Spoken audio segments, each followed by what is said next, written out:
സഖാക്കൾക്കിടയിൽ പലതരത്തിലുള്ള പുകഴ്ത്തൽ നമ്മൾ കണ്ടിട്ടുണ്ട്. ഇപ്പൊ പുതിയൊരു പുകഴ്ത്തൽ ഇറങ്ങിയിട്ടുണ്ട്. പക്ഷെ ഈ പുകഴ്ത്തലില് പാർട്ടിക്കകത്ത് രണ്ടഭിപ്രായമുണ്ട്. ബിക്കോസ് ഈ പുകഴ്ത്തല് സഖാവ് പി ജയരാജനെ കുറിച്ചാണ്.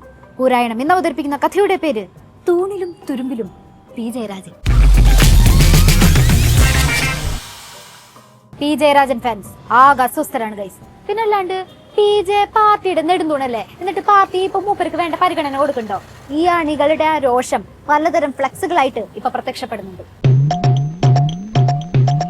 തൂണിലും തുരുമ്പിലും ദൈവമുണ്ടെന്ന് പറയുന്നത് പോലെ മണ്ണിലും ജനമനസ്സിലും പി ജെ. ആഹാ, വയലാറ് എഴുതും അതുപോലെ. എന്തൊരു പുകഴ്ത്തലാണ്. ഇനി ഈ പുകഴ്ത്തല് ഞങ്ങളുടെ CM-ന് ഒരു ഭീഷണിയാവോ? ആരൊക്കെ കണ്ണുരുട്ടിട്ടും കാര്യമില്ല മക്കളെ. പി ജയരാജനെ സൈഡാക്കാൻ നോക്കിയിട്ടുണ്ടെങ്കിൽ നട്ടക്കില്ലട്ടാ. പിന്നല്ലാണ്ട് പി ജയരാജന് സംസ്ഥാന കമ്മിറ്റിയിൽ തഴഞ്ഞില്ലേ? ഇപ്പൊ കേന്ദ്ര കമ്മിറ്റി കഴിഞ്ഞപ്പോ അതിലും തഴഞ്ഞിരിക്കുന്നു. അപ്പൊ പിന്നെ പ്രതികരിക്കണ്ടേ? സംസ്ഥാന കമ്മിറ്റി കഴിഞ്ഞപ്പോ P Jayarajan fans social media കത്തിച്ചത് കണ്ടതാണല്ലോ അല്ലേ? കണ്ണൂരിൻ താരകമല്ലോ, നാടിൻ നെടുനായകനല്ലോ, പി ജയരാജൻ കാക്കും നന്മകൾ തൻ നേരത് കാക്കും. പി ജെ ആർമിയോട് സഖാവ് MV ജയരാജന് ഒരു കാര്യം പറയാനുണ്ട്. വാഴ്ത്തലൊക്കെ ആവാം, പക്ഷെ അത് ഇവിടെയല്ല, ദവിടെ പിണറായി വിജയന്റെ അടുത്ത്. അല്ലാത്തതൊക്കെ നമ്മൾ വെട്ടി നിരത്തി കളയും. ആശയപരമായി വ്യക്തതയുള്ള നിലപാട് നേരത്തെ തന്നെ കമ്മ്യൂണിസ്റ്റ് പാർട്ടി സ്വീകരിച്ചിട്ടുണ്ട്. വ്യക്തിയേക്കാൾ വലുതാണ് പാർട്ടി. ഒപ്പം വ്യക്തിയുടേതായ സംഭാവന പാർട്ടിയുടെ പ്രവർത്തനങ്ങളിൽ കിട്ടുന്നുമുണ്ട്. EMS ആണ് അതിന് ശരിയായി വിശകലനം ചെയ്ത് പറഞ്ഞത്. ദാറ്റ് മീൻസ് ഫാൻസുകാർ വല്ലാണ്ട് അങ്ങോട്ട് ആറാടണ്ടട്ടാ. ചരിത്രമൊക്കെ ഓർമ്മയുണ്ടല്ലോ അല്ലേ? പി ജയരാജന്റെ കണ്ണൂരിൻ ചെന്താരകം പാട്ടിന് മൂപ്പര് കുറെ അനുഭവിച്ചതല്ലേ. അതുകൊണ്ട് എന്തെങ്കിലും പറയാനോ ചെയ്യാനോ ഉണ്ടെങ്കിൽ സൂക്ഷിച്ചും കണ്ടും ചെയ്തോ. EMS ഒരിക്കൽ പറഞ്ഞു, പാർട്ടിയേക്കാൾ വലുതായി പാർട്ടിയിൽ ആരുമില്ല, പാർട്ടി മാത്രമേ ഉള്ളൂ. പാർട്ടി പാർട്ടി പാർട്ടി, അതിന്റെ അപ്പുറത്തേക്ക് ആരും വളരരുത്. അപ്പൊ CM-ന്റെ കാര്യോ? ഇത് ജസ്റ്റ് ഒരു ഫ്ലെക്സ് അല്ലേ? CM-ന്റെ കാര്യം അങ്ങനെയല്ലോ. വാഴ്ത്തുപാട്ടിന്റെ ഒരു ഘോഷയാത്ര ആയിരുന്നില്ലേ?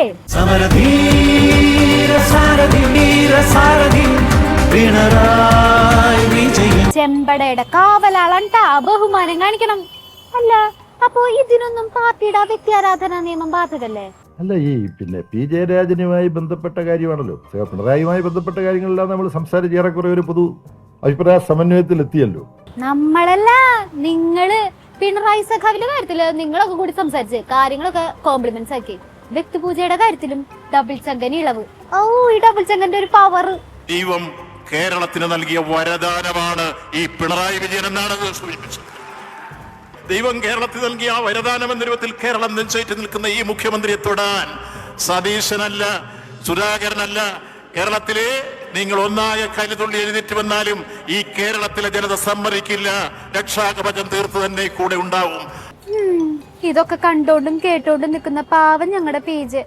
ആരോ 2 ഫ്ലെക്സ് വെച്ചതിന്റെ പേരിൽ എന്തൊക്കെ പഴിയേക്കുന്നു. അതാണല്ലോ ഞാനിത് പറഞ്ഞത്. പാർട്ടിയിൽ വ്യക്തിയല്ല, പാർട്ടിയാണ് ഏറ്റവും വലുത്. ജയരാജനല്ല, MV ജയരാജൻ. MV ജയരാജനല്ല, ഏറ്റവും വലുത് CPIM ആണ്. കണ്ണൂരിൻ ചെന്താരകം പാട്ടിറങ്ങിയപ്പോ പാർട്ടിയുടെ വക നടപടി. ഇപ്പൊ അവഗണന. ആരോ 2 ഫ്ലെക്സ് വെച്ചതിന്റെ പേരില് പഴി. ഞങ്ങളുടെ PJ ആരോ സഖാവെ നിങ്ങൾക്കൊക്കെ ഇട്ട് കൊട്ടാനുള്ള ചെണ്ടേ. ഇത് സാർവദേശീയമായി കമ്മ്യൂണിസ്റ്റുകാർ ഉയർത്തിപ്പിടിക്കുന്ന കാഴ്ചപ്പാടാണ്. അത് EMS അതിനു മുമ്പും പലതവണ ആവർത്തിച്ചിട്ടുണ്ട്. ആ കാഴ്ചപ്പാട് തന്നെയാണ് ഇപ്പോഴും പാർട്ടി. അതെ, സാർവദേശീയമായി കമ്മ്യൂണിസ്റ്റുകാർ ഉയർത്തിപ്പിടിക്കുന്ന നിലപാട്.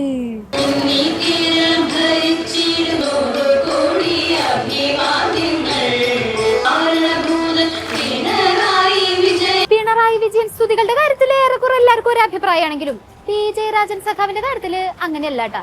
അല്ലേ ബേബി സഖാവെ? ജീവിച്ചിരിക്കുന്ന ഒരു അത്ഭുതമാണ് പി ജയരാജൻ.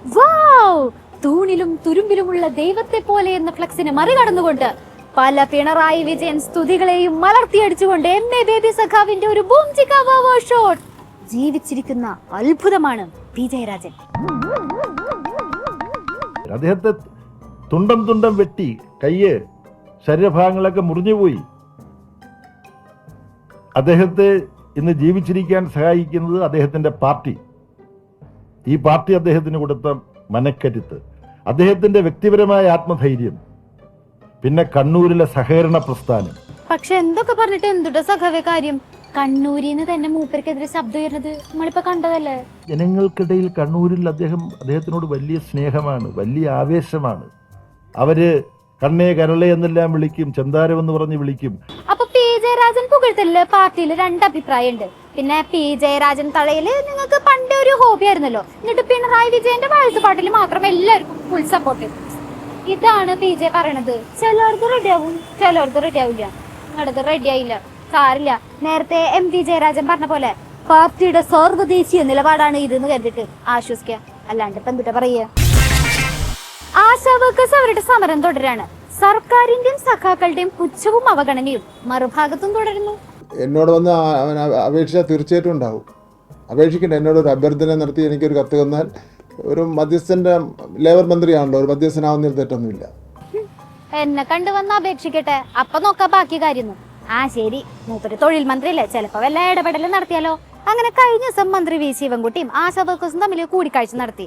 എന്നിട്ട് ഈ ചർച്ചയൊക്കെ കഴിഞ്ഞ് പുറത്തിറങ്ങി വന്ന ആശാ വർക്കേഴ്സിന്റെ മുഖത്ത് ഭയങ്കര സമാധാനം. വളരെ കോർഡിയലായിട്ടുള്ള ഒരു ഡിസ്കഷൻ ആയിരുന്നു. വളരെ നന്നായിട്ടാണ് പോയത്. ആണോ? അങ്ങനെ വരാൻ വഴിയില്ലല്ലോ. എല്ലാവർക്കും നല്ല ബുദ്ധി വെച്ചാ. ഞങ്ങൾ കരുതുന്നത് തൊഴിൽ വകുപ്പ് മന്ത്രി ഞങ്ങളുടെ വികാരം മനസ്സിലാക്കിയിട്ടുണ്ട്. ഞങ്ങൾ മുമ്പോട്ട് വെച്ചിരിക്കുന്ന കാര്യങ്ങളുടെ അവസ്ഥ, അതിന്റെ ജെന്യൂനിറ്റി അദ്ദേഹത്തിന് ബോധ്യപ്പെട്ടിട്ടുണ്ട്. സമാധാനം അവർ മനസ്സിലാക്കാൻ ശിവൻകുട്ടി സാറെങ്കിലും ഉണ്ടായിരുന്നല്ല. ആരോഗ്യമന്ത്രി ഇതൊക്കെ കാണണ്ട. വീണമ്മയുടെ എത്ര ചർച്ച വിളിച്ചതാ, ഒക്കെ പാളിപ്പോയില്ലേ. ഇത് കണ്ട ഞങ്ങളുടെ ശിവൻകുട്ടി സാറ് ഒറ്റ മണിക്കൂർ കൊണ്ട് കാര്യങ്ങളൊക്കെ സോൾവ് ആക്കി. നല്ല കാര്യം. എന്താണ് ചർച്ച, കൂടിക്കാഴ്ചയിൽ എന്താണ് പറഞ്ഞതെന്നുള്ളത് ഞാൻ അറിഞ്ഞില്ല. ആശാ വർക്കേഴ്സിന്റെ പ്രശ്നങ്ങളൊക്കെ പഠിച്ചിട്ട് 3 മാസം കഴിഞ്ഞിട്ട് ഒരു റിപ്പോർട്ട് സമർപ്പിക്കാൻ വേണ്ടി ഒരു സമിതി ഉണ്ടാക്കുന്നൊക്കെ പറഞ്ഞിട്ടുണ്ടായിരുന്നില്ലേ? ആ സമിതിനെ കുറിച്ചും ആ റിപ്പോർട്ട് സമർപ്പിക്കുന്ന കാലയളവിനെ കുറിച്ചൊക്കെ നമുക്ക് തീരുമാനം ഉണ്ടാക്കാന്ന് ശിവൻകുട്ടി സഖാവ് പറഞ്ഞിട്ടുണ്ടായിരുന്നു. തീരുമാനം ഉണ്ടാക്കിയായിരിക്കും അല്ലേ?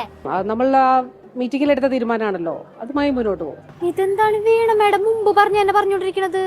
മാത്രല്ല വീണ മേഡത്തിന്റെ മുഖത്ത് ഭയങ്കര കോൺഫിഡൻസ്. ശിവൻകുട്ടി സഖാവ് ആശാ വർക്കേഴ്സിന്റെ അടുത്ത് നേരിട്ട് സംസാരിച്ചതല്ലേ? അതിന്റെ ഒരു ധാരണ ഉണ്ടാക്കിയിട്ട് മതി. 5 പ്രാവശ്യം ആരോഗ്യവകുപ്പ് മന്ത്രി കൂടിക്കാഴ്ച നടത്തി, 2 പ്രാവശ്യം കേന്ദ്ര ഗവൺമെന്റിനെ കാണാൻ വേണ്ടി പോയി.